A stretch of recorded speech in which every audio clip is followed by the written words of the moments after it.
dans un autre camion militaire avant de le remettre sur ses roues.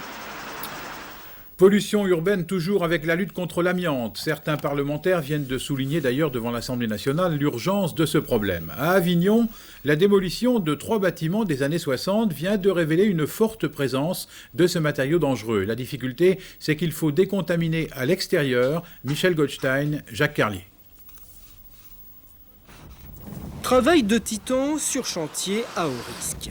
360 logements dans le quartier de la Croix des Oiseaux à Avignon devaient disparaître par implosion en juillet dernier. Mais lors des travaux de préparation, l'on s'est aperçu que les immeubles abritaient de l'amiante.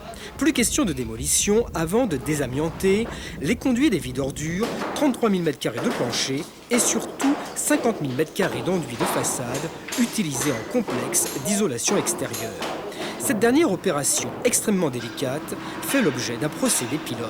On a mis au point en fait des plateformes auto-élévatrices qui constituent des zones confinées autonomes, c'est-à-dire sur laquelle on peut mettre un SAS 5 cellules pour entrée-sortie du personnel, un groupe déprimogène pour mettre la zone en dépression. En fait, c'est une ventouse qui vient se coller à la façade pour qu'après on puisse traiter sans qu'il y ait de d'émanation de poussière à l'extérieur.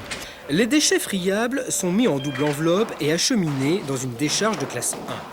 Toutes les précautions doivent être prises conformément à la circulaire ministérielle de décembre 1996.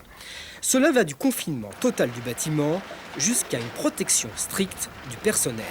Les protections les plus importantes, c'est la protection individuelle, c'est-à-dire les équipements de protection respiratoire qui doivent être à filtration absolue. Et puis les vêtements qui doivent être lavables, époussetables ou jetables éventuellement. Le chantier est surveillé de très près par l'inspection du travail, la CRAM, mais aussi par la médecine du travail. Si la protection est sans faille, il n'en va pas de même des conditions de travail. Je suis surprise surtout par la pénibilité des postes de travail sur le plan manutention, puisque les salariés cassent toutes ces dalles, tous ces planchers manuellement.